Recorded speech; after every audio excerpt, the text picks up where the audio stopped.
ბედნიერი ვარ, რომ დღეს აქ ვარ, სადაც მოგზალებული ქოხი დამხვდა დიდი სასახლის ნაცვლად. ახლა აღარ მიკვირს რატომ გადაწყვიტეს ჩემმა მშობლებმა ესპანეთის დატოვება და კუბაში გადაბარგება. 1992 წელს ფიდელ კასტრო, რომელიც პირველად ჩავიდა მამის სახლში, ჩრდილო-სამხრეთ ესპანეთში, გაიხსენებს საკუთარი ოჯახის ისტორიებს, სიყრმის პერიოდსა და საწყის წლებს, რომელიც ბევრი საინტერესო დეტალითა და მომენტით გამოირჩევა. ამ ეპიზოდში სწორედ ფიდელის ბავშვობასა და ახალგაზრდობის წლებზე ვისაუბრებ, თუმცა იქამდე უნდა გავიხსენოთ კუბის პოლიტიკური ისტორია, რომელიც ამ პერიოდში ბევრი ქარცეცხლით ხასიათდება.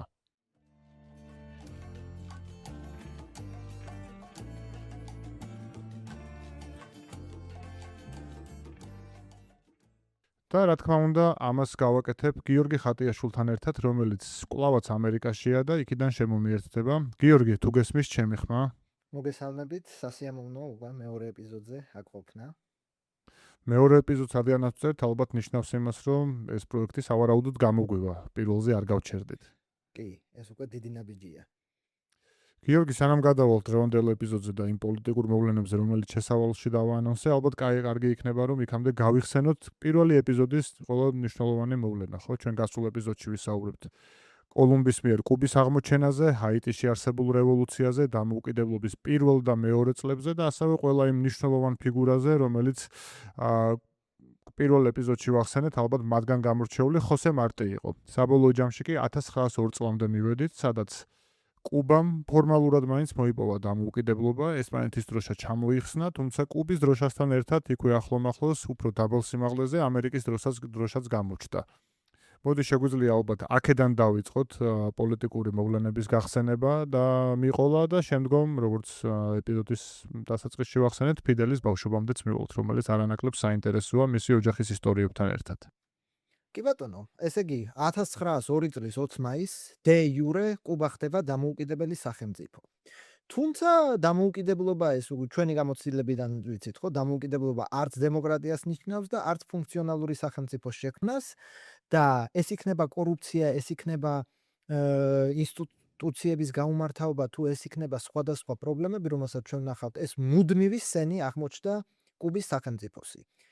მანამდე უნდა ითქვას, რაც ჩვენ ასევე წინა გადაცემაში ვახსენეთ, ეს არის პლატის შესწორება, რომელმაც კუბა აქცია უწოდოდა მას, თქვა, კლიენტის სახელმწიფო ამერიკის შეერთებული შტატების, ამერიკის გავლენის სფეროში მყოფი სახელმწიფო, როგორც გვინდა ისე დავუძახოთ, მაგრამ რეალურად ეს იყო ამერიკის ჰეგემონიის ქვეშ მყოფი სახელმწიფო, სადაც ამერიკა იტოვებდა პირდაპირ ინტერვენციის უფლებას, ესე იგი ამერიკა ფლობდა 1920 წლისთვის ფლობდა შაქრის 50%-ს კუბაზე და რეალურად ეკონომიკა კუბის იყო ეს მსხვილი მიწად, ესე იგი ეს შაქრის წარმოებლები და მიწადმოქმედები და რეალურად კუბა იყო ამერიკის შაქრის პლანტაცია, ხო? გიორგი, ჩვენ პლატის შესწორებაზე პირველ ეპიზოდში ბევრი ვისაუბრეთ და ვინც ახლა შემოგვიერთდა, შეუძლია პირველი ეპიზოდის ბოლო ნაწილი მაინც ნახოს, თუმცა ალბათ მოკლედ რომ ვთქვათ, არის ის, რომ ამერიკას ჰქონდა ვეტო ყველა ძირითად მნიშვნელოვან საკითხზე, რითიც კუბა კვაზი დამოუკიდებელ სახელმწიფოდ ჩამოაყალიბა. დიახ და ეს შაქრის პლანტაცია, რომელსაც მარტო შაქარი უნდა მოეყვანა ამერიკისთვის და შემოეტანა ამერიკიდან ყველა სხვა ინდუსტრიული პროდუქტი და ამ ხრივ და ეგზალებოდა კუბას საკუთარი ტარიფების დაწესება, რომ ვთქვათ, სუბსიდირება გაენახორციელებინა საკუთარი ინდუსტრიისთვის, ნელ-ნელა ისეთ პრობლემად იქნება, რომელიც კუბური ნაციონალიზმის, ვთქვათ, ესე იგი საფუძველში ხდება. ანუ დამოუკიდებლობის შემდგომ კუბური ნაციონალიზმი უკვე არა ანტიესპანური, არამედ არის პლატის შესწორების გაუქმება და ეკონომიკური დამოუკიდებლობა ამერიკისგან. შეგვიძლია ვთქვათ, რომ ნელ-ნელა ძალას იკრებს აქ უკვე ანტიამერიკული განწყობები და აქ ალბათ მნიშვნელოვანი იქნება პირველი პრეზიდენტი ტომას ესტრადა პალმა ვახსენოთ, ხო, რომელიც 1902 წლისთვის უკვე კუბას როგორც პრეზიდენტი ისე განაგებს. ამ პერიოდში ალბათ შეიძლება იმის თქმა, რომ დაახლოებით მიწების 60% ამერიკული კომპანიების ხელში არის. არსებობს შეთანხმება, რომლის თანახმადაც კუბას უკეთესი პირობები აქვს სხვა ქვეყნებთან შედარებით ამერიკაში ექსპორტზე, რის გამოც შაქრის ინდუსტრია სრულად დამოკიდებული ხდება ამერიკულ ბაზარზე. სანაცვლოდ, რა თქმა უნდა, ამერიკული პროდუქტები შემოდის ნაკლებად, ასე ვთქვათ, დამძგუნველი ტარიფებით ქვეყანაში და ეს ურთიერთდამოკიდებულება ალბათ სახეზე არის. პალმას ნაწილზე ალბათ გიორგი შეგვიძლია ვთქვათ, რომ პრინციპში იგი ძალიან პროამერიკელი პრეზიდენტია, ხო? პირველი პრეზიდენტი კუბის. ვთქვათ, ასევე ყველა შემდგომი იმედნაკლებად პრეზიდენტი და ტომას ესტრადას დროს ხდება პირველ რიგში ის, რომ პირველი, ესე ვთქვათ, პოლიტიკური ჩამოყალიბება პარტიების კუბაზე, ხო ყალიბდება ლიბერალების და კონსერვატორები, სადაც ლიბერალები უფრო არიან საშუალო კლასი, ოფიცრები, რომლებიც დამოუკიდებლობისთვის იბრძოდნენ და უფრო ხელმოკლე ხალხი, ხოლო კონსერვატორები ეს არის უფრო კრეოლები, თეთრკანიანები, ყოფილი ჩინოვნიკები და უფრო მდიდარი ხალხი. ანუ ტრადიციული სკოლები რაც არის, ისე წავიდა კუბა, შეგვიძლია ვთქვათ. თუმცა განსხვავება შეიძლება იყოს ის, რომ და ჩვენ ამას ვნახავთ, ერთმანეთს შორის პოლიტიკური ქიშბი ძირითადად ხოლმე აჯანყებებით სრულდებოდა და შეიარაღებული ამბოხით, რომლის თქვა დაშოშმინება მერე უწევდა ამერიკას და პირველი ასეთი შემთხვევა უკვე ხდება 1905 წლის საპრეზიდენტო არჩევნების დროს, როცა ოპონენტს აიძულეს, რომ თქვა კანდიდატურა მოეხსნა და ტომას ესტრადამ გაიმარჯვა უოპონენტო ბრძოლაში, რასაც მოყვა 1906 წელს ლიბერალების აჯანყება. 15,000 შეიარაღებული ვეტერანი გამოვიდა და ასე ვთქვათ, ამერიკის მედიაციამ არანაირი შედეგი არ გამოიღო და უფრო მძიმე გადაწყვეტილება მიიღო ტომას ესტრადამ. ხო, როგორც ასევე ჩვენ ვნახავთ არაერთხელ კუბის ისტორიაში პრეზიდენტი გადადგა, იმიტომ რომ ვთქვათ სამხედროების დახმარების იმედი აღარ ქონდა და ხდება 1906-9 წლები პირველი ოკუპაცია ამერიკის შეერთებული შტატების მხრიდან. აქ ალბათ მნიშვნელოვანია იმის თქმა, რომ სწორედ ტომას ესტრადა პალმამ დაუძახა ამერიკელებს. მისი ცნობილი სიტყვებია, რომ მე მირჩევნია ოკუპაცია, ვიდრე სამოქალაქო ომი, რაც კარგად ანახებს იმ სურათს, ხო იგი მართლაც მას სუპერ პროამერიკელ პრეზიდენტად მიიჩნევენ და სწორედ ამ ეგიდით შემოდის ამერიკული ოკუპაცია ამ ეგიდით იწყება, ხო? დიახ, 2000-ის ამერიკელი სამხედრო ქვეითი და ამ კუბის პირველი, თქვა, დროებითი გუბერნატორი ხდება ომის მინისტრია იმჟამინდელი, შემდგომში ამერიკის პრეზიდენტი უილიამ ჰოვარდ ტაფტი, რომელიც მალევე ანაცვლებს, თქვა, ხო, ჩარლზ ედვარდ მაგუნი და ხდება რომელიც არის გამორჩეული პიროვნება იმ გაგებით, რომ ერთის ხრივ იმდროინდელი კუბის სტანდარტითაც კი გამორჩეულად კორუმპირებული პერსონა არის და პრინციპში კუბის მთელი ბიუჯეტი მოარგო საკუთარ მეგობრებსა და ნათესავებს. თუმცა აქვე ალბათ სათქმელია ისიც, რომ ამ პერიოდში ამერიკა იწყებს სწორედ მაგუნის პერიოდში გზებისა და კანალიზაციის სისტემის გაკეთებას, რაც თქმა უნდა ქვეყნის შეგვიძლია ვთქვათ, რომ ამ ქვეყნისთვის წინსვლა არის, მაგრამ ერთი დათქმით, ეს ყველაფერი კეთდება ძირითადად ამერიკული კომპანიებისთვის. თუ არ ვცდები, ასე არის, ხო? და მეორე იქნება კუბის არმია, ხო? ამერიკელები ხვდებიან, რომ რაღაცა ადგილობრივი ძალა, რომელიც ერთის მხრივ ბიზნეს ინტერესს შეინარჩუნებს და დააშოშმინებს, რომ ყოველჯერზე არ მოუწიოთ 2000 სამხედროს გამოგზავნა, აუცილებელია შესაბამისად იქნება კუბის არმია, ოღონდ ჩვენ შეიარაღებული ძალების ძირითადი ფუნქცია არის საგარეო საფრთხეები, ხო? რომელიც უფრო ძლიერი აღმოჩნდა, ვიდრე ავღანეთის არმია ძალიან ბევრი წლის მერე, როდესაც და ამ შემთხვევაში არის მხოლოდ საგარეო საფრთხეები მაინც კუბას არ ქონდა, არის შიდა დაშოშმინების ფუნქცია, რომ ქვეყნის შინ დაარსებობდეს ძალა, რომელიც თქვა გაფიცვებს და აშოშმინებს, შეიარაღებულ აჯანყებას შეაჩერებს და იქნება კუბის არმია ამ ჩარლზ ედვარდ მაგუნის მეთაურობით. ხო, პრინციპში შეგვიძლია ვთქვათ, რომ მაგუნი იყო ესე ვთქვათ, ესეთი გუბერნატორი, ხო, კუნძულის და მისი მმართველობის პერიოდი რჩება 1909 წელს. 1909 წლიდან კუბას უკვე კვლავ უბრუნდება პრეზიდენტი, რომელიც განაგებს კუბას და ეს ადამიანი არის ხორხე მიგელ გომესი. იგი არის ლიბერალი და ამხდროულად მისი ზედმეტსახელი არის ზვიგენი. ზვიგენს ეძახიან ორი მიზეზის გამო. ერთი რომ საქმეს აკეთებს, მაგრამ როგორც საქართველოში იტყვიან, ხო, საქმეს აკეთებს და თან ცოტა სახშიც მიაქვს. თუმცა სახში წაღება იყო, რომ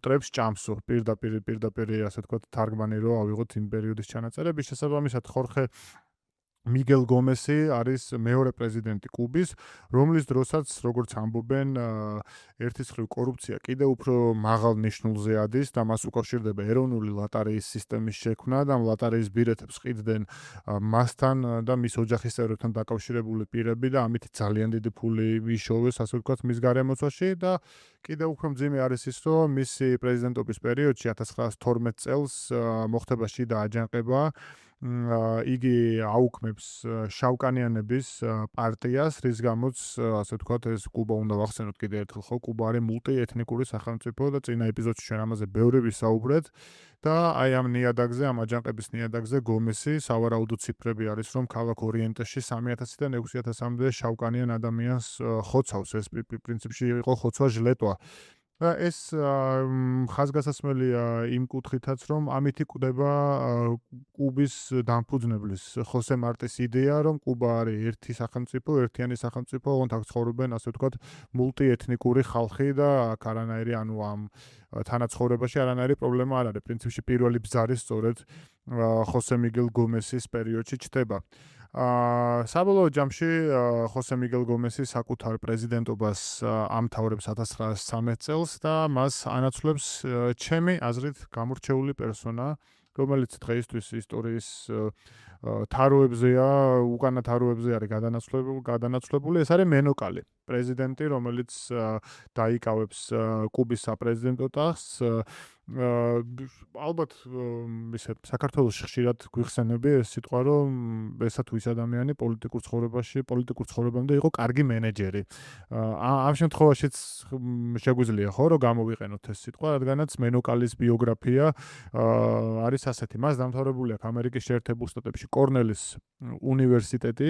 იგი არის ძალიან ისეთი მსხვილი პლანტატორი, მართავდა ბიზნესს და რა თქმა უნდა პლანტაციას ოდესაც გულისხმობთ ეს პირველ რიგში და უალტერნატივოდ გულისხმობს შაქარს. მენოკალის პერიოდი მნიშვნელოვანია ერთი, ასე ვთქვათ, თვალსაზრისით. ამ პერიოდს ემთხვევა პირველი მსოფლიო ომი. შესაბამისად, ამერიკის ყურადღება კიდევ უფრო გაფართოებული არის და არა მხოლოდ ამერიკის და კუბაზე ამ დროს გვაქვს შემდეგი ვითარება. მენოკალი და მისი კონსერვატორები ითვლებიან, ასე ვთქვათ, პროამერიკულ მთავრობად, ხოლო ოპოზიციური ლიბერალური პარტია, რომელმაც გადაინაცვლა ოპოზიციაში, მენოკალი კონსერვატორებს წარმოადგენდა, ითვლება პროგერმანულ მთავრობად. ამას სულ რამდენიმე წამში გავიხსენებთ, იქამდე კი უნდა ვახსენოთ, რომ როდესაც 1916 წლის არჩევნებში მენოკალმა გადაწყვიტა, ასე ვთქვათ, არჩევნების გაყალბება, ლიბერალებმა კიდევ ერთხელ გადაწყვიტეს აჯანყება და ცნობილი ომი გაიმართა, რომელსაც ლა ნობლესას ომი ქვია, რადგანაც სახელიდანაც მიხვდებიან ჩვენი მსმენელები და მაყურებელი, ორივე მხარეს იბრძოდა ელიტური, ასე ვთქვათ, ჯგუფების მქონე ადამიანები, ლიბერალების და კონსერვატორების, ამ შემთხვევაში ძალაუფლებისთვის უპირისპირდებოდნენ და აქ ნაკლებად თუ შევხვდებოდით მუშათა კლასს, ვინაიდან ეს საშუალო და მაღალი კლასის ფენების მქონე ადამიანებს შორის არსებული დაპირისპირება იყო. გიორგი, სწორედ მახსოვს ხო, რომ მენოკალი რაღაც მომენტში შეეცდება და წარმატებითაც კი, რომ ამერიკელები დაარწმუნოს მათი კუნძულზე შემოსვლის აუცილებლობაში. კი ბატონო, მორიგ ჯერზე უკვე 1917-22 წლებში ჩვენ გვაქვს ეგრეთ წოდებული შაქრის ინტერვენცია ამერიკის მხრიდან. როდესაც გუანტანამოდან გავიხსენოთ, რომ ეს პლატის შესწორების ერთ-ერთი, ასე ვთქვათ, შედეგი იყო, რომ სამუდამო იჯარით ამერიკამდე იყო ტერიტორიასაც აშენდა შემდგომში გუანტანამოს სამხედრო ბაზა, ხო, იქიდან სამხედროები, ასე ვთქვათ, გადაისხმებიან უკვე კუნძულის სხვა ნაწილებში და დარჩებიან იქ 1922 წლამდე, რომ კიდევ ერთხელ დაასტაბილურონ სიტუაცია, დაიცვან ამერიკის ეკონომიკური ინტერესი, დაიცვან ქარხნები, მეტნაკლებად ხელი შეუწყონ წესრიგის აღდგენას და კიდევ ერთხელ ჩანს, რომ ესე იგი ეს დამოუკიდებლობის უკვე რამდენი წელია, პირველი 20 წელიწადი, ეს არის კორუფცია, ქაოსი, პოლარიზაცია, ასე ვთქვათ, დღევანდელ ტერმინებს თუ გამოვიყენებთ და არის ერთის მხრივ შიდა ელიტის უნებისყოფობა, რომ შექმნან, ვთქვათ, ფუნქციონალური სახელმწიფო და მეორეს მხრივ ეს უდიდესი საგარეო წნეხი, რომ ხარ ამერიკის შაქრის პლანტაცია. კი, შენ რადგანაც ახსენე შაქრის ინტერვენცია, მაშინ მე მგონი დროულია იმის თქმა, თუ რა ვითარება ამ თვალსაზრისით, ვინაიდან ბევრი მნიშვნელოვანი ცვლილება ხდება.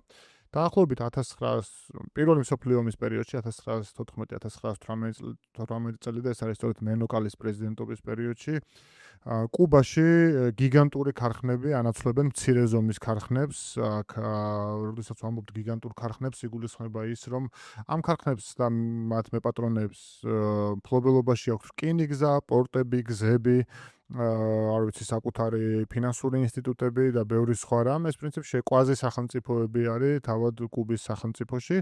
მეორე მხრივ, ადამიანები, მდიდარი ადამიანები, რომლებიც ჩაქრის ბიზნესში არიან, ყიდულობენ მიწებს და ისინი ამ მიწებს არ იყენებენ, ყიდულობენ ერთადერთი მიზეზით, რათა მათმა მოწინააღმდეგემ არ შეიძინოს ეს მიწა, რაც იწვევს შემდეგ პრობლემას. ერთის მხრივ ეს მიწა არის კერძო მფლობელობაში და მეორეს მხრივ ეს მიწა რჩება დაუმუშავებელი. შესაბამისად, ადგილობრივი მოსახლეობა კიდევ უფრო ღარიბდება, ხოლო აი ეს რამდენიმე კერძო მესაკუთრე, ასე ვთქვათ, ზრდის საკუთარ იმპერიას და მათზე მორგებული ხდება მთელი ეს ინდუსტრია. და ასევე დაახლოებით სურათი რო წარმოვიდგინოთ, პირველი მსოფლიო ომის დაწყების შემდგომ ორი ყველაზე დიდი მწარმოებელი შაქრის რუსეთის იმპერია და გერმანია, ასე ვთქვათ, თავიანთი პრობლემებიდან გამომდინარე წყვეტენ ამ ინდუსტრიაში პროაქტიულად ყოფნას და კუბა აწარმოებს მსოფლიოს შაქრის 25%-ს.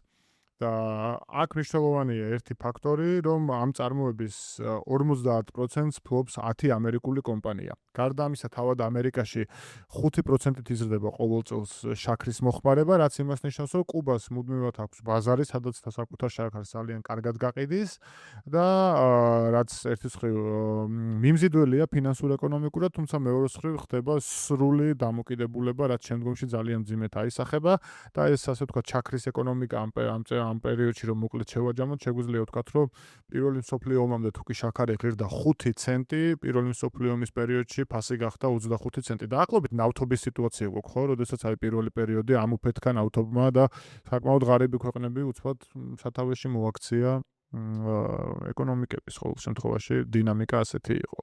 სრულად ნავთობის მაგალითია და შედეგით, აი ხო ნავთობის ფასი რო დაეცემა ვენესუელას რა მოუვიდა, საბჭოთა კავშირს რა მოუვიდა, როგორც კი ომი დამთავრდა და თქვა შაქრის ჭარხალი დაბრუნდა ბაზარზე, ვარდება შაქრის ფასი და ურთულესი ეკონომიკური კრიზისი იწყება კუბაზე, რასაც ემატება რომ ამერიკა თქვა ეს ამერიკის ეკონომიკის პოლიტიკა ხან უწესებენ ამ შაქარს ტარიფს, ხან არ უწესებენ და აი ეს ხო ეს სახელმძღვანელო შემთხვევა ხო, როდესაც ასე ვთქვათ ასეთი მონორესურსული ეკონომიკა გაქვს და ასეთი დამოკიდებულება ერთ რესურსზე კი არის თქვა პირველი მსოფლიო ომის დროს, როდესაც თქვა გაორმაგდა თუ გახუთმაგდა, მაგრამ შემდეგ სრული თქვა კოლაფსი იწყება ხო შაქრის ეკონომიკის და კი 1921 წელს უკვე ეს ფასი კატასტროფულად ქვემოთ ჩამოდის და შეგვიძლია ვთქვათ, რასაც შენ ამბობ, ხო, ერთის მხრივ ერთი სექტორი განვითარებულია, მაგრამ ყველაფერი სხვა ჩამორჩენილი.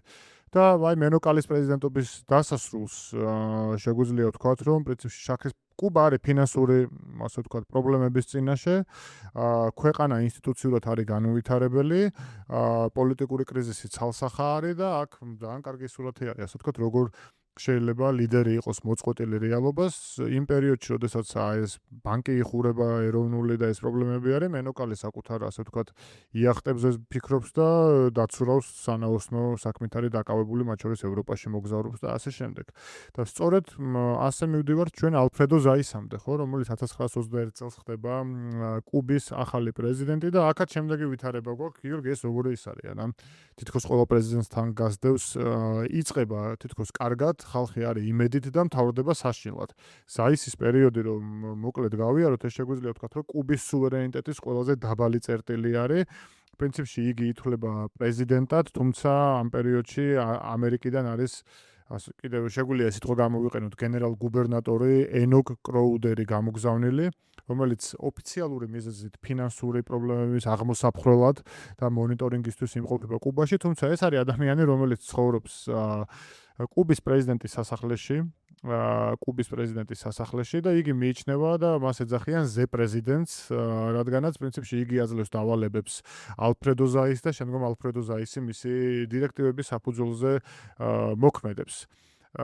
ეს არის ვითარება, ასე ვთქვათ, რაც ამ პერიოდში ხდება, ეს არის პრაქტიკულად პროკონსული არის ამერიკიდან მოვლენილი კროუდერი და აქ შეგვიძლია კიდევ ერთი, ასე ვთქვათ, ფაქტი აღვნიშნოთ, რომ ყველა სხვა პრეზიდენტის შემთხვევაში იდგა ეს პრობლემა, მაგრამ აქ კიდე უფრო მაღალი არის კორუფცია, იმდენად მაღალი არის, რომ პრინციპში ეს კორუფცია უკვე ამერიკელებსაც კი აშფოთებს ცოტა არ იყოს და მთელი მოსახლეობა, ასე ვთქვათ, ამას ზედაპირზე ვეხედავს, რის გამოც ერთის მხრივ ჩვენ ხედავთ აი ასეთ დამამცირებელ მმართველობას კუბაში ძალიან სუსტი პრეზიდენტით, რომელიც საკუთარი გავლენისა და ოჯახის, ასე ვთქვათ, კარგად ყოფნით არის დაკავებული, თუმცა მეორე მხრივ იღვიძებს კუბური ნაციონალიზმი 1923 წელს ჩვენ უკვე ვხედავთ, რომ მუშათა კლასის პრობლემები დგება სათავეში. 1923 წელს ჩვენ უკვე ვხედავთ, რომ ქალები გამოდიან და შეგვიძლია ვთქვათ, რომ ეს ფემინიზმის ტალღა იყო.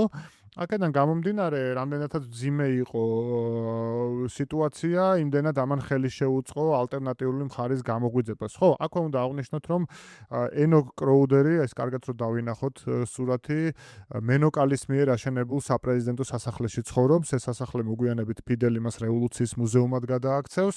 თუმცა სწორედ აი ამ ვითარებაში მიმდინარეობს კუბაში მმართველობა და ალფრედო ზაისის, ასე ვთქვათ, მმართველობის თვალსაჩინო მაგალითია, როდესაც იგი სამხედრო დანიშნულებისთვის განკუთვნილ მიწას ასე იყიდის პირადად და მას სახელმწიფოს რამდენიმე მილიონი ძურად შეასყიდინებს, ასე ვთქვათ, მიყიდიც არ გამოდის, თავად იღებდა იქაც გადაწყვეტილებას. ეს არის სურათი საბოლოო ჯამში, რაც იკვეთება 1925 წლამდე, 1921-25 წლები არის ეს პერიოდი და კუბელი ხალხი შეგვიძლია ვთქვათ, რომ არის დაღლილი. მას აღარ შეუძლია ამდენი თავისუფლება, მას აღარ შეუძლია ამდენი ქაოსი და კუბაში ამდენადაც სახალხო ტალღები იწყებს გამოგვიძებას და პრობლემები გამოდის წინა პლანზე. იმდენად თითქოს მოთხოვნა ჩდება ყოველ შემთხვევაში საზოგადოების გარკვეულ ნაწილში, რომ საჭიროა ცოტა არ იყოს და ისეთი ძლიერ ხელს რასაც ვეძახით. და აი ამ ფონზე, წინა პლანზე გამოდის ტროპიკების მუსოლინი, ბატონი ხერარდო მაჩადო, რომელიც ძალიან მნიშვნელოვანი ფიგურაა. ხერარდო მაჩადო ისტორიაში მივიწყებულია ალბათ პირველ რიგში ფიდელის მნიშვნელობიდან გამომდინარე და ბატისტას, ასე ვთქვათ, მნიშვნელობიდან გამომდინარე, თუმცა მისი არსებობა ხაზგასასმელია და ბევრი რამე სწორედ მას უკავშირდება და აქ შემიძლია მე დაგითმო ასპარეზი, რადგანაც ხერარდო მაჩადოზე ბევრია სასაუბრო და ეს ესტაფეტა შენზე მომიცია. სხვადასხვა ნაცნობი ფიგურაა, მე რამდენიმე ქართველი პოლიტიკოსი გამახსენა, ერთი პრეზიდენტიც კი. 1924 წელს კუბის პრეზიდენტი ხდება ბატონი ხერარდო მაჩადო, რომელიც თქვათ გამიკვირდა იმ წყაროებს, რასაც ვკითხულობდი, არის აღწერილი როგორც ბიზნესმენი, მაგრამ ასევე წერია როგორც თქვათ სქვილფეხა რქოსანი საქონლის ქურდი, ასე ვთქვათ და ასევე იყო ესე იგი კუბის მულენ რუჟის, ეთქვა ჰავანაში მულენ რუჟი იყო მისი მფლობელი. ანუ ესეთი ფიგურა იყო, ხო, მრავალწახნაგოვანი პრეზიდენტობამდეც. ოღონდ თან იყო გენერალი და ერთ-ერთი ყველაზე ახალგაზრდა გენერალი დამოუკიდებლობის ომში. ანუ ძალიან მრავალწახნაგოვანი, ძალიან კარგი სიტყვა მის შესაფასებლაზე. და თუ შეიძლება ითქვას, რომ მანამდეც, რაც ჩვენ აღწერეთ, არც ერთი პრეზიდენტი თქვა დიდი დემოკრატი არ იყო კუბისა, ეს უკვე იყო დიქტატურა სტეროიდებზე. ესე იგი, თუ მანამდე რაღაცა ის მაინც იყო, რომ რაღაცა ვითამაშოთ დემოკრატია, აქ ესე იგი ნელ-ნელა ხდება სრული დიქტატურის დამყარება და კუბის ერთპარტიულ სახელმწიფოდ გარდაქმნა. არა de facto, არამედ de jure, ანუ უბრალოდ აიგრძალა. სხვა პარტიები უბრალოდ აიგრძალა. თუმცა კლასიკა ხდება, ხო, აქ თავიდან იწყებს კარგად, ეფექტური რეფორმები. კარგად და აქ უნდა ითქვას, რომ ასევე გაკვეთილი ისტორიისთვის, რომ ყველაფერი ესე შავი და თეთრი არ არის. ამავდროულად ამ დიქტატურის პარალელურად, თქვა, ერთ-ერთი პირველი პრეზიდენტია, რომელმაც დაიწყო, თქვა, სოციალური პროგრამები, ტარიფების დაწესება, რომ მომხდარიყო კუბის ინდუსტრიის სუბსიდირება. და თუმცა აქ მარტო მაჩადოს რო არ დავაბრალოთ, ასევე საგარეო ფაქტორებიც უნდა ითქვას, 1928 წელი კრახი, ხო, დიდი დეპრესია იწყება ამერიკაში.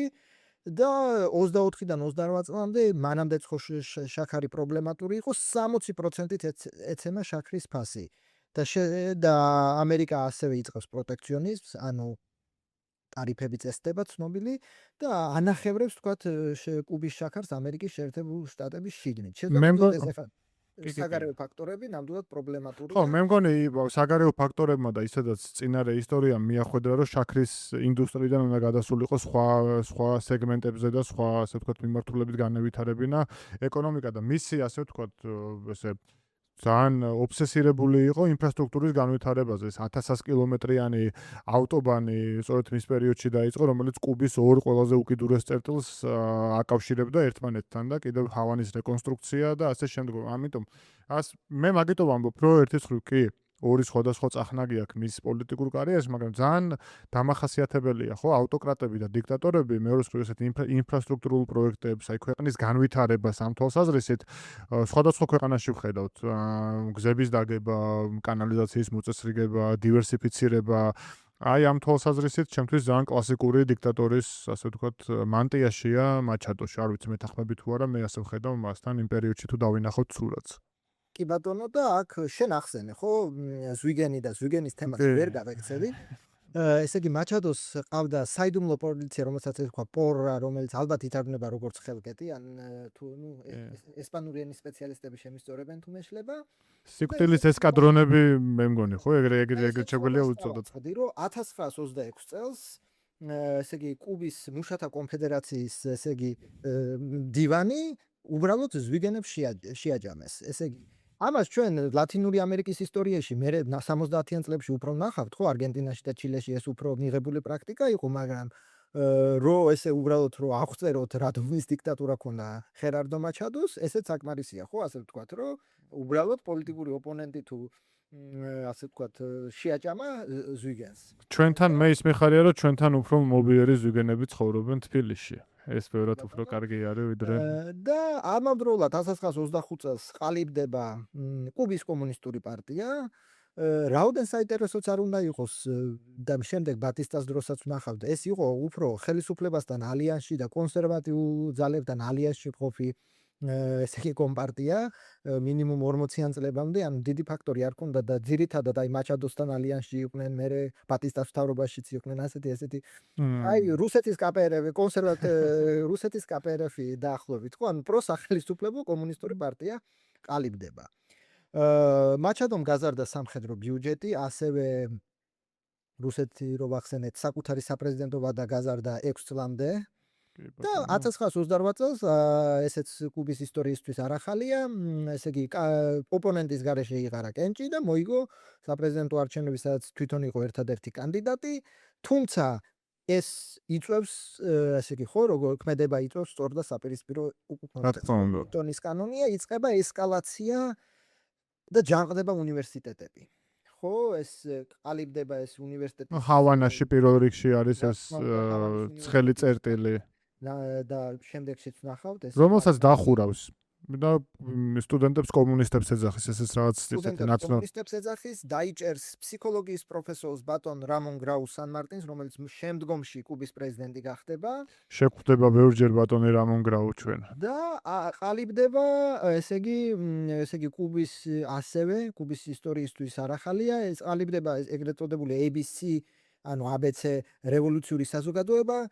და იწყება ეს ტერორის და ესე იგი აფეთქებების ხო, ეს არის კონტრპასუხი, ხო? აქვე შოთაშორის აი ეს კარგად რო გავაცნობიეროთ მაჩადოს სისასტიკე. უნდა თქვათ ისიც, რომ მაგალითად ის მხოლოდ კუბით არ შემოიფარგლება. ხულიო ანტონიო მულა იყო ასეთი სტუდენტური მოძრაობის ლიდერი, რომელიც მექსიკაში მოკლეს მისმა აგენტებმა. და შენ უკვე ახსენე, არაუდია, რომ სწორედ ზვიგენს მიუგდეს მისი სხეულიც, ასე ვთქვათ. ზვიგენისთვის სხეულის გადაგდება ძალიან ცნობილი, ასე ვთქვათ, ჟარგონზე მოსული რაღაც იყო და შენს მიერ ნახსენები საიდუმლო პოლიცია, რომელიც სიკვდილის ესკადრონები იყო, ღამით ოპოზიციონერებს იტაცებდნენ და ყრიდნენ ზღვაში და ზვიგენის საჭმელად იყენებდნენ, შეგვიძლია ესე ღიად თქვა და გიორგი რა მაინტერესებს, შენი აზრით და მე მეც მაქვს მოსაზრება, რამ გამოიწვია მაჩადოს ხელისუფლების დასრულება. ბოლოს ხო მაინც მივდივართ იქამდე, რომ მაჩადო ერთის ხრივ. მოდი ესე დავყოთ, 1925-28 წელი არის მაინც უფრო მეტად ოპტიმისტური პერიოდი, როდესაც რეფორმები ტარდება, ჰავანის რეკონსტრუქცია ხდება, ეკონომიკაში დივერსიფიცირება არის, ამერიკელი ტურისტები ჩამოდიან, პროტექციული კანონს მიიღებს მაჩადო, ასე ვთქვათ, იმპორტზე და ცდილობს, რომ ადგილობრივი წარმოება განავითაროს. და მერე მოდის ასე ვთქვათ 1928 წელი, როდესაც იწყება ეს საშინელება, ხო, ყველაფერი. ალბათ ეს ორად დაყოფა არ იქნებოდა ცუდი, ხო, პირობის დარღვევა, სიკვდილები, ოპოზიციური პოლიტიკოსების განადგურება. მე ასე ვხედავ მაჩადოს მმართველობას და ასევე მაჩადო იყო ალბათ ამ თვალსაზრისით პირველი, ვინც კუბა გახადა ესე შაბლონ ქვეყანად ამერიკული ბიზნესისთვის. ტურისტები, რაღაცა სამომავლოდ კაზინოები, ჰოტელები და ასე შემდეგ. ხო, დიდხანს ჩაგეჭერი, მაგრამ ჩემი ვერსია არის ის, რომ ამერიკასაც აღარ უნდოდა, ასე ვთქვათ, ასეთი კაციჭამია ყასაბის მხარდაჭერა. მეორე, იგი დიდი ხნის განმავლობაში ცდილობდა ბიუჯეტის ფულით სამხედროები მოესყიდა და ამასაც ჰქონდა ხო საკუთარი ლიმიტი, დაიღალა ეს სამხედრო ელიტა ხალხის წამებით სიკვდილით და მესამე ის, რომ საბოლოო ჯამში ეკონომიკა მძიმე ვითარებაში იყო. ჩემი სამი ვერსია ასეთია, შენ თუ ეთანხმები ამას? ესე იგი, ეს დავძენ ამერიკის ტურიზმზე როგორც შენ ახსენე, იმიტომ რომ ესეც მნიშვნელოვანია, მერე უფრო და უფრო მოიმატებს, მაგრამ თუ 1914 წელს თქო 33,000 ტურისტს იღებდნენ, 1928 წელს უკვე 90,000 ტურისტს იღებენ, ასევე აღსანიშნავია, რომ ამ პერიოდში ამერიკაში მოქმედებს ალკოჰოლის აკრძალვა, ანუ კუბა არა მარტო შაქრის პლანტაცია და შემდგომში თქო კაზინო, არამედ ასევე არის თქო ესე იგი დუქანი დავარქვა და სპეტალე შეიძლება და ერთი საინტერესო სტატისტიკას ავერნა. ხო, ეს ამერიკანიზაცია და ეს ამერიკული განვითარება თქვათ 1920 წლისთვის ჰავანაში 40-ზე მეტი კინოთეატრია, ხო? ანუ ეს ამერიკანიზაცია ციცია ასეც მოდის. რაც შეეხება მაჩადოს თქვათ ჩამოუვარდნას და დამხობას. აქ ესე იგი ალბათ არის თანხმდრა ყველა ფაქტორის. პირველ რიგში შიდა ესე იგი მაჩადოს უნარობა შიდა სტაბილიზაციის, ანუ 20,000 შაქრის მუშა გაიფიცა ქვეყნის შიდა. ხო, დიდი გაფიცვა, რაც მე გამომჩეს, ძალიან მნიშვნელოვანი არის. აფეთქებების კამპანია. ამავდროულად 1933 წელს ამერიკის პრეზიდენტი ხდება ფრანკლინ დელანო რუზველტი, რომელსაც გადაწყვეტილი აქვს, რომ თქვათ ახალი მიდგომა ჰქონდეს ლათინურ ამერიკასთან და აგზავნის თქვათ სამნერ უელს ელჩად. კი, ჯერ მოკლე მისიისთვის აგზავნის აქ მაჩადოს პერიოდში, მაგრამ ეს კაცი მერე მნიშვნელოვან როლს შეასრულებს. ასევე დაზვერავს უელსი რა ხდება კუბაზე და ნახავს, რომ ძალიან მძიმე სიტუაციაა, ხო? მაჩადოს გაჩერება აღარ შეიძლება. ეტყვიან, რომ ან თქვენით მოაგვარეთ, ან ჩვენი ჩავერევით და ესე იგი სამხედროების ესე მხარდაჭერას მაჩადო კარგავს და ასევე კარგად განმეორებადი სიუჟეტი კუბის ისტორიაში, ესე იგი 7 ჩემოდანი ოქროთი გარბის კუნძულ ნასაუზე და ტოვებს პრეზიდენტის თანამდებობას. ისეთი ქაოსი იყო, რომ აეროპორტში აი თავის ძვირფასეულობას ოდევდა, რომ აი სად რაიდო და ვინ რას აკეთებდა, ვერავინ ვერ გებულობდა. მე ცოტა გამახსენდა შაჰი რო გაიქცა თეირანიდან დაახლოებით ეგეთი სურათი წარმომიდგენია.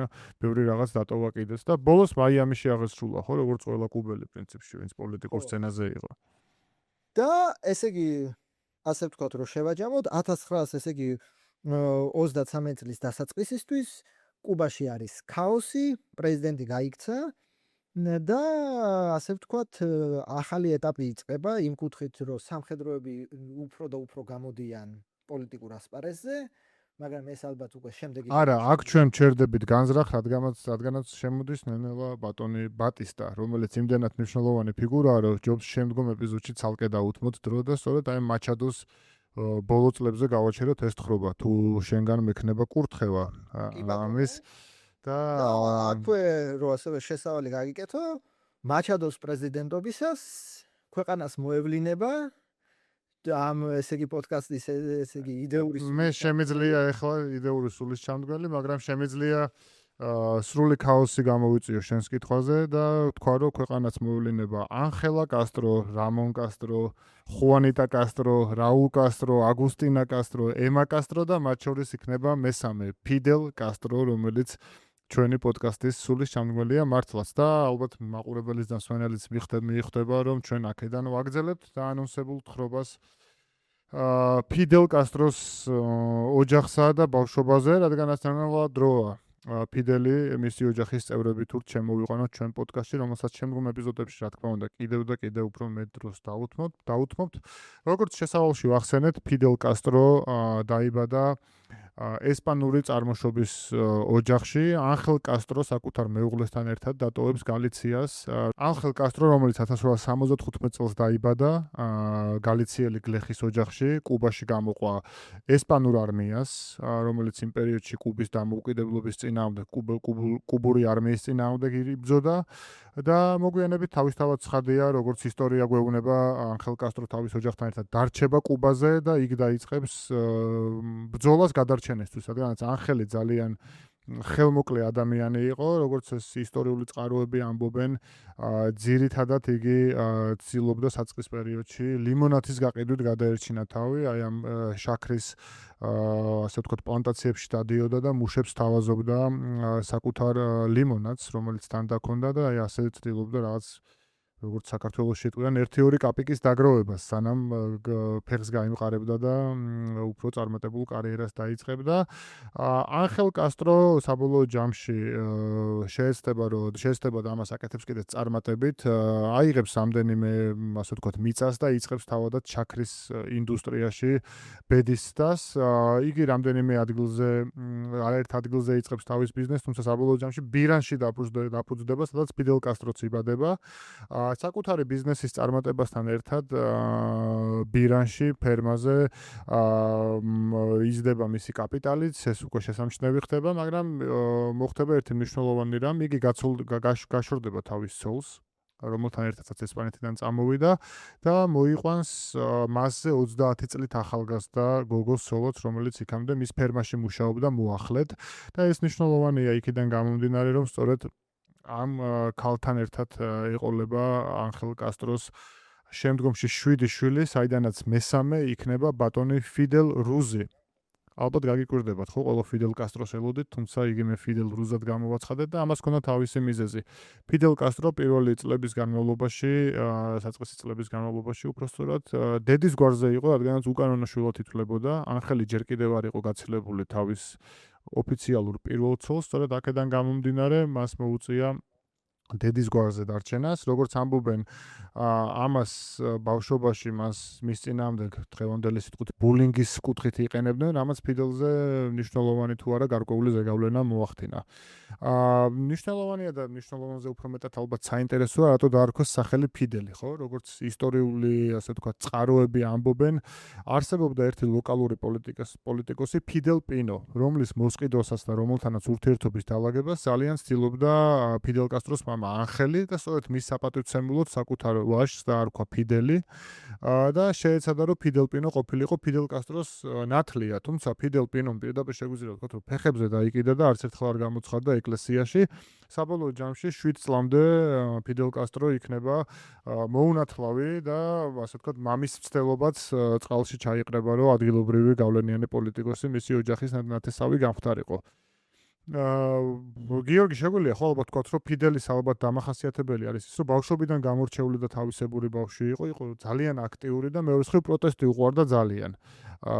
ყველაფერზე პრაქტიკულად ან ღიად წუწუნებდა, ან რაღაც დემარშებს აწყობდა, შენც თუ შეხვდი ანალოგიურ ჩანაწერებს, ეჭვი მაქვს ვერ გაცდებოდი ამას.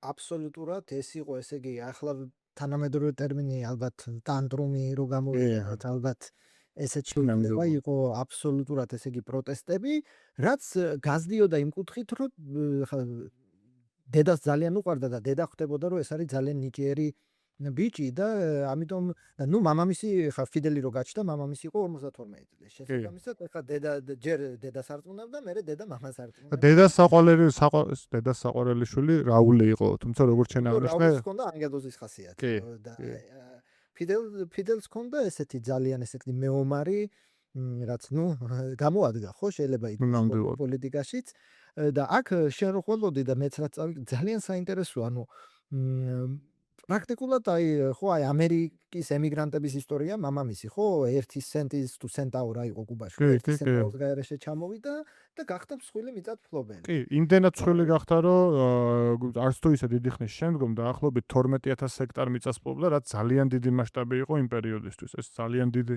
მიწის რაოდენობაა და აღარაფერს ვამბობ ფულზე. ფიდელი იხსენებს მე რომ რაც საიდუმლო სეიფში ჰქონდა ფულიო და მე ცოტა რაღაც სირცხულით დავიწვიესო დავინახე, მაგრამ როგორც ისტორიოგრაფიაში არის ასე ვთქვათ ხშირად, მე მგონი ეს გადააკეთა ბავშვობაში ძალიან მეეჭვება, ეხა სირცხulis ცნობა ქონოდა, კომუნისტი რო გახდა, მე იმას ხმარა, შეიშმუშნა. შემდგომი პოლიტიკური გადააზრება. კი. აბსოლუტურად ჩვეულებრივი ბავშვობა ქონდა, იყო რაღაცა პრობლემები, მაგალითად ის რომ ეხა 7 წლამდე მშობლები დაქორწინებული არ იყვნენ, მოუნათლავი იყო, ნათლობა არ შედგა, ეს პრობლემები იყო.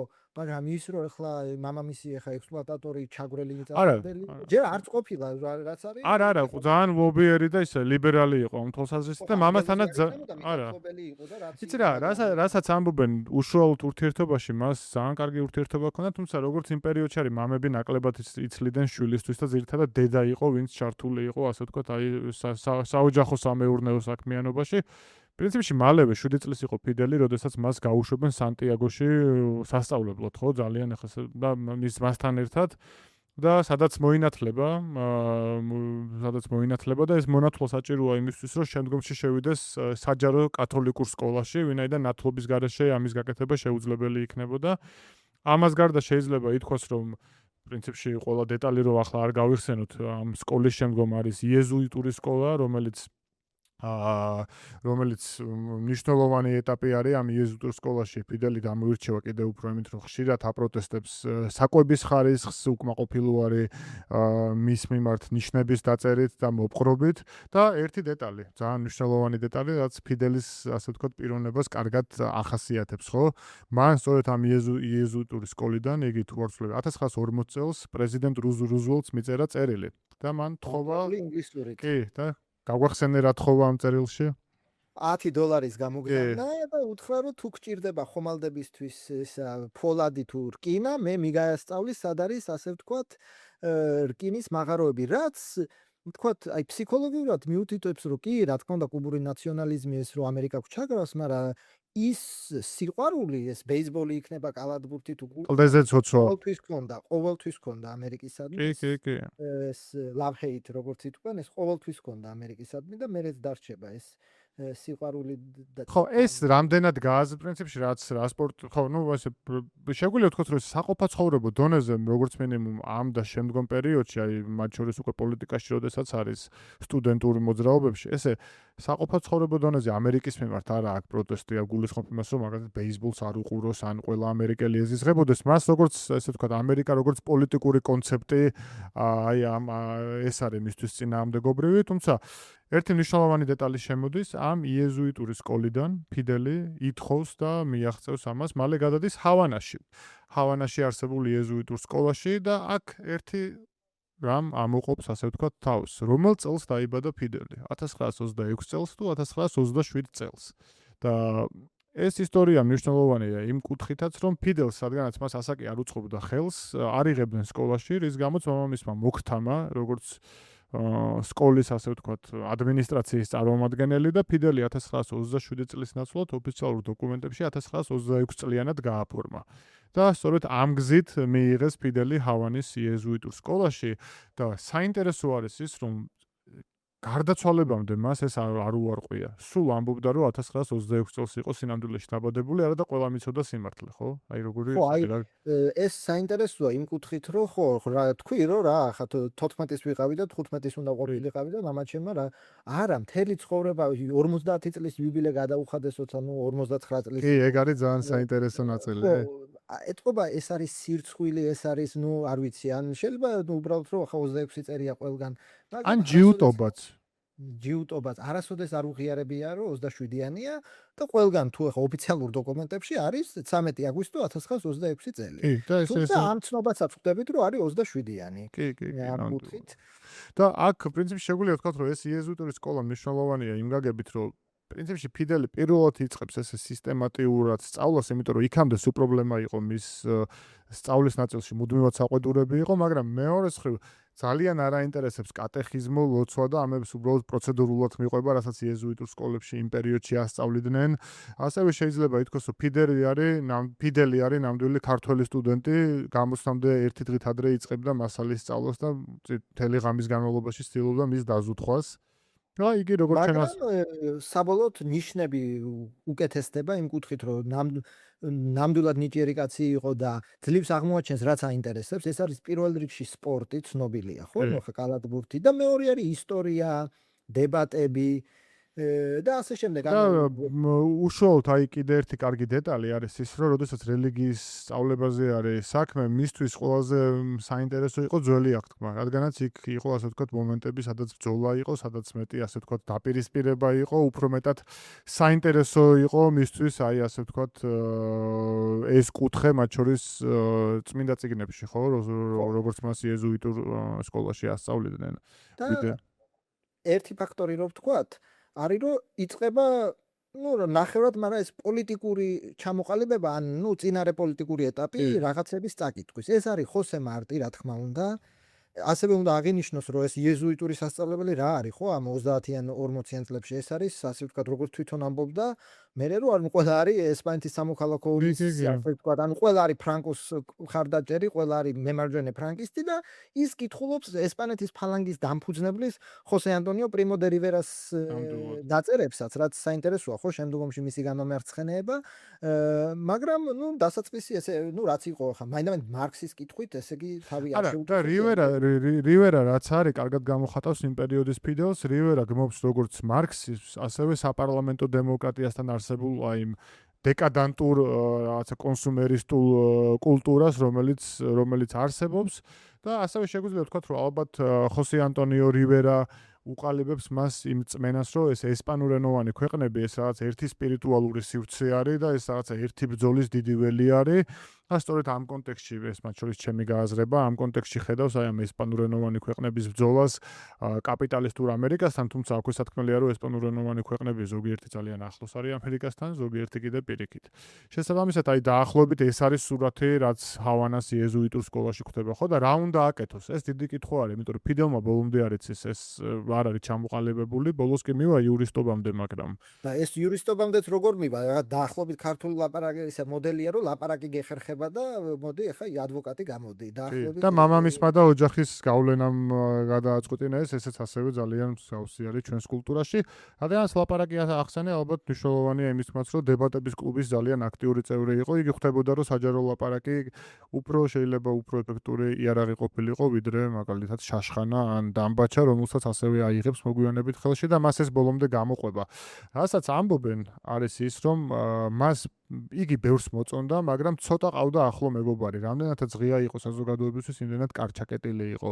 რამდენადაც ცდილობდა, რომ ყველა გუნდში ლიდერი ყოფილიყო, იმდენად ეს ნაკლებად წარმატებული გამოდიოდა ხოლმე. რაც აი ფიდელს მთელი ცხოვრების განმავლობაში ეს გამოყვება, ხო? ჩვენ პრინციპში ბევრი არ ვიცით მისი ოჯახის შესახებ, იგი ბევრს ამაზე არ საუბრობდა. ბევრი რაღაცა მის სადღაც ასე ვთქვათ პურიტანულად ცხოვრობდა. კარჩაკეტილიც იყო და შეიძლებოდა იმავე დღეს 9 საათიანი გამოსვლა ჰქონოდა, ეს რაღაც ორსახოვნება ფიდელის ბევრ განხვდება მოგვიანებითაც.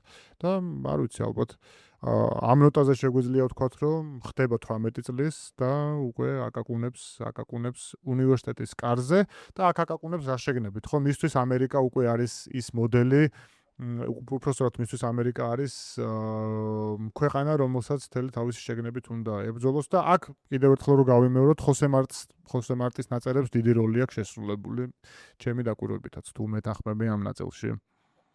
კი ბატონო და ესე ვთქვათ 1945 წელს ფიდელი ესე ვთქვათ აბარებს ჰავანის უნივერსიტეტის იურიდიულ ფაკულტეტზე. ეს კი ნიშნავს იმას, რომ ჩვენი ეპიზოდი შეგვიძლია აქ გავაჩეროთ და ჩვენი მსმენელი და მაყურებელი მიხვდება იმასაც, რომ შემდგომ ეპიზოდში ორი მნიშვნელოვანი ფიგურა ირიბად მაინც შეუპირისპირდება ერთმანეთს. ერთის მხრივ ეს იქნება ბატისტა, რომლის 25 წლიანი მმართველობა იწყება კუბაზე, ხოლო მეორეს მხრივ ფიდელ კასტრო, რომელიც ძალიან აქტიურ, მჩქეფარე და გამორჩეულ სტუდენტობას იწყებს და ეს წლები პრინციპში მნიშვნელოვანი იქნება მის სამომავლო პოლიტიკურ კარიერაში. აქ მართლაც შეგვიძლია წერტილი დავსვათ და მე მინდა მადლობა გადაუხადო კუბა ლიბრის მსმენელებსა და მაყურებლებს, თხოვმათ დაალაიქონ ჩვენი YouTube, ჩვენი Spotify და ის პლატფორმები რეალპოლიტიკას, სადაც ამ მასალას ხედავენ და გიორგი დავამშვიდობოთ, ხო? დავამშვიდობოთ აი ამ კი ბატონო, მადლობა მოვახსენოთ ჩვენს მსმენელს და მაყურებელს და შემდგომ ეპიზოდებში გვისმინეთ. შეხვედრამდე.